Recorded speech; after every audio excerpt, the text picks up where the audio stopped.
Business man को फर्क नहीं पड़ता, उसे रास्ता चाहिए बिजनेस करने का। सर रुकावट कहाँ पे है? हमारी जो पेस्टिसाइड इंडस्ट्री है वो अल्हम्दुलिल्लाह इस काबिल हो गई है कि वो अपनी पेस्टिसाइड एक्सपोर्ट भी कर सकती है। जो रिकमेंडेड है इस चीज़ को इंश्योर करें कि वाकई वही इस्तेमाल हो रही है या नहीं हो रही। जी बिल्कुल, इसके लिए रूल भी मौजूद है, इसके लिए रेगुलेटरी अथॉरिटी भी मौजूद है। फार्मर कह रहा होता है कि ये जाली हैं, ये नकली हैं, ये सही काम नहीं कर रही। तो अगर नई कानून साजी की जाए और नया तरीक़ाकार तय किया जाए तो हम इस पेस्टिसाइड सेक्टर से हम पैसा भी कमा सकते हैं, हम दूसरे मुल्कों में इसे भेज भी सकते हैं। अस्सलाम वालेकुम नाज़रीन, आज हमारे साथ मौजूद हैं काश्तकार दोस्त फाउंडेशन के चेयरमैन जनाब मुनीर शाहीन साहब। आप किसी तारुफ के मोहताज नहीं हैं, आपकी इनपुट एग्रीकल्चर के अंदर बहुत ज़्यादा है। तो आज इंशाल्लाह ताला हम बात करेंगे सर से पेस्टिसाइड्स के ऊपर स्पेशली। तो सर सबसे पहला मेरा जो क्वेश्चन है आपसे वो ये है कि पेस्टिसाइड्स बेसिकली हैं क्या? बिस्मिल्लाहिर्रहमानिर्रहीम। देखें जी, पेस्टिसाइड जो है ये फसलों को नुकसान पहुंचाने वाले कीड़ों और पौधों को, जो हमारी फसलें हैं उनसे दूर रखने के लिए, उनको ख़त्म करने के लिए ये पेस्टिसाइड इस्तेमाल होती है। अच्छा सर, क्या ये मतलब ये केमिकल्स होती हैं, अद्वियात होती हैं? जी। अगर ये केमिकल अद्वियात हैं तो मुझे ये बताइए कि इसके डेफिनेटली साइड इफ़ेक्ट्स भी होंगे। अगर हम इनको अपनी फसलों के ऊपर इस्तेमाल करते हैं और जो प्रोडक्शन होती है, जो खुराक हम पैदा करते हैं, क्या उसकी वजह से अगर हम उसको इस्तेमाल करेंगे कि उसकी सेहत पे भी इम्पेक्ट पड़ेंगे हमारे? जी बिल्कुल, हमारी खुराक पे इसका असर होता है। ऐसी पेस्टिसाइड जिनके हमारी खुराक पे ज़्यादा देर असरात मुरतब रहते हैं, जैसे हमारी राइस है, तो चावल की फसल पे अगर हम चावल की रिकमेंडेड जो पेस्टिसाइड है वो इस्तेमाल करेंगे तो उसके जो असरात हैं वो कम पड़ेंगे या नहीं पड़ेंगे। और जो पेस्टिसाइड हम कॉटन की पेस्टिसाइड, क्योंकि कपास के ऊपर जो पेस्टिसाइड इस्तेमाल होती है वो ज़्यादा जहरीली होती है, अगर हम कॉटन की पेस्टिसाइड अगर हम राइस पे स्प्रे करना शुरू कर देंगे तो उसका असर ज़्यादा देर रहता है बनिस्बत जो रिकमेंडेड पेस्टिसाइड है राइस के लिए उसके। अच्छा सर, इसके लिए क्या मतलब रूल्स रेगुलेशंस हैं? कोई मॉनिटरिंग बॉडीज़ हमारे पास मौजूद हैं पाकिस्तान के अंदर जो इन सारी चीज़ों को मैनेज करती हों कि पेस्टिसाइड्स जो आप इस्तेमाल कर रहे हैं वो जो रिकमेंडेड है इस चीज़ को इंश्योर करें कि वाकई वही इस्तेमाल हो रही हैं या नहीं हो रही?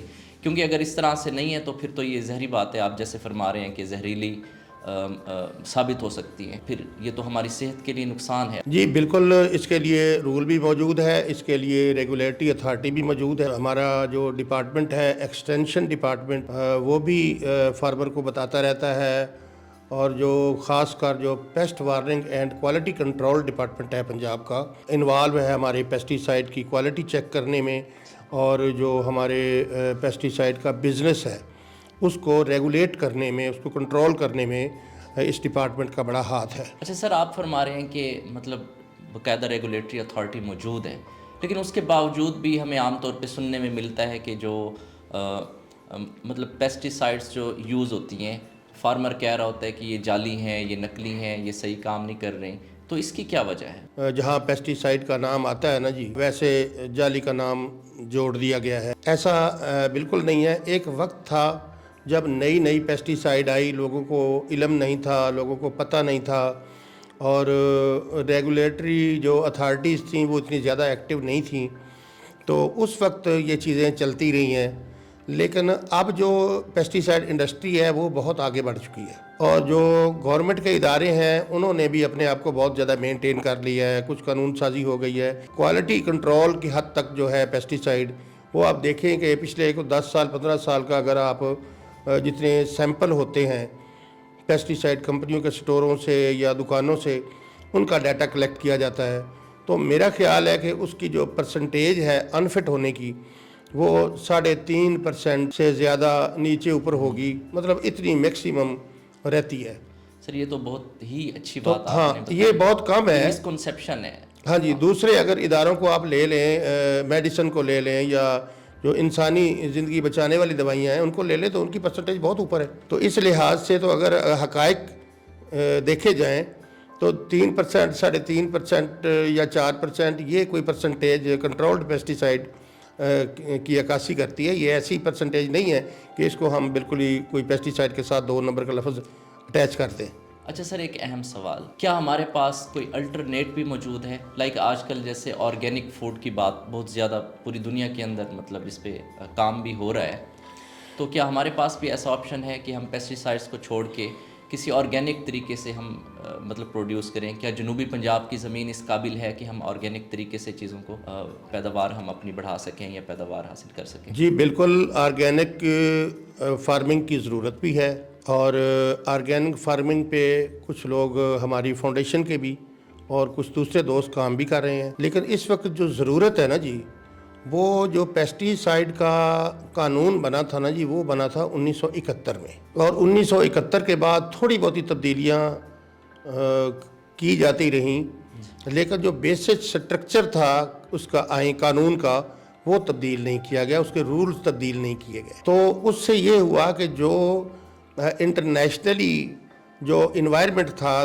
1971 میں، یوں کہہ لیں کہ ابھی تک ہم اسی کے عکس میں اور اسی کے سائے میں چل رہے ہیں. اب 2025 آ گیا، تو جو نئی تحقیقات ہیں، جو نئی ٹیکنالوجی ہے دنیا میں، ہم اس کو یہاں اگر پاکستان میں لانے کی کوشش کرتے ہیں تو اس کو ریسرچ میں جانا پڑتا ہے، تو وہ 4 سے 5 سال لگ جاتے ہیں. تو میں سمجھتا ہوں کہ آپ کے سوال کی توسط سے کہ پاکستان میں فوری طور پہ جو پیسٹی سائڈ کا امپورٹ کا قانون ہے اور اس کے جو دیگر اس کے جو پیرامیٹر ہیں، ان کو نئی جو جو نئی ضرورتیں ہیں ان کے مطابق تبدیل کرنے کی بہت ضرورت ہے. کہ اگر ہم قانون سازی نہیں کرتے ہیں نا جی، اس کا ایک فائدہ یہ بھی ہوگا کہ دیکھیں ہم پیسٹی سائڈ ابھی تک امپورٹ کر رہے ہیں. تقریباً جو 2023 کا ڈیٹا ہے اس کے مطابق تقریباً 3,10,000 میٹرک ٹن پیسٹی سائڈ باہر سے امپورٹ کرتے ہیں. تو زرعی مبادلہ باہر جاتا ہے. تو یہ بلتا بات کوئی نہیں کرتا، یہ کوئی نہیں سوچتا کہ ہماری جو پیسٹی سائڈ انڈسٹری ہے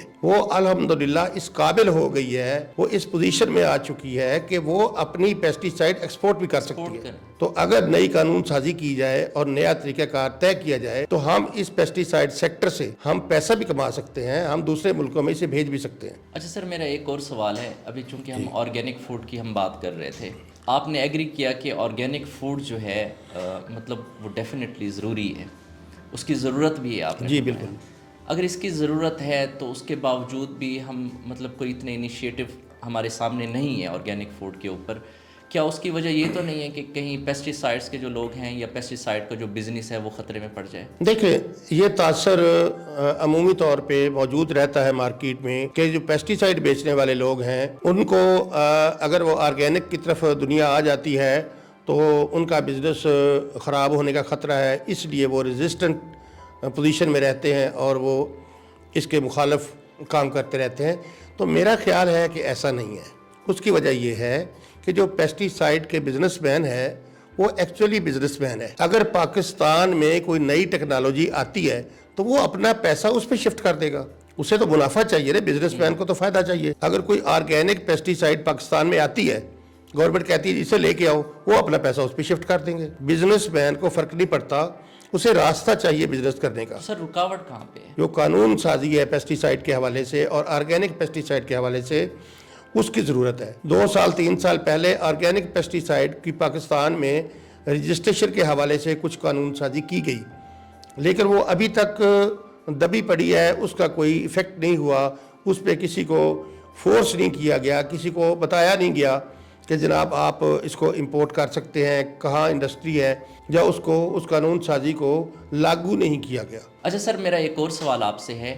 عام طور پہ سننے میں آیا ہے کہ جو پیسٹی سائڈ کے لوگ ہیں جن کے بزنسز ہیں وہ کیا کرتے ہیں کہ خود ہی صرف اور صرف سوشل میڈیا کے اوپر یا دوسرے میڈیا کا استعمال، پرنٹ میڈیا کا استعمال کرتے ہوئے ایک عام تاثر کریٹ کر دیتے ہیں کہ جناب فلاں وائرس آ چکا ہے اور اگر آپ یہ پیسٹی سائڈز یا ادویات استعمال نہیں کریں گے تو فصلوں کو نقصان ہو جائے گا، اور اس وجہ سے فارمر جو ہے وہ بہت زیادہ مطلب پریشان ہو جاتا ہے اور مجبور ہو جاتا ہے کہ ادویات لی جائیں، پیسٹی سائڈز لی جائیں اور ان کو استعمال کیا جائے.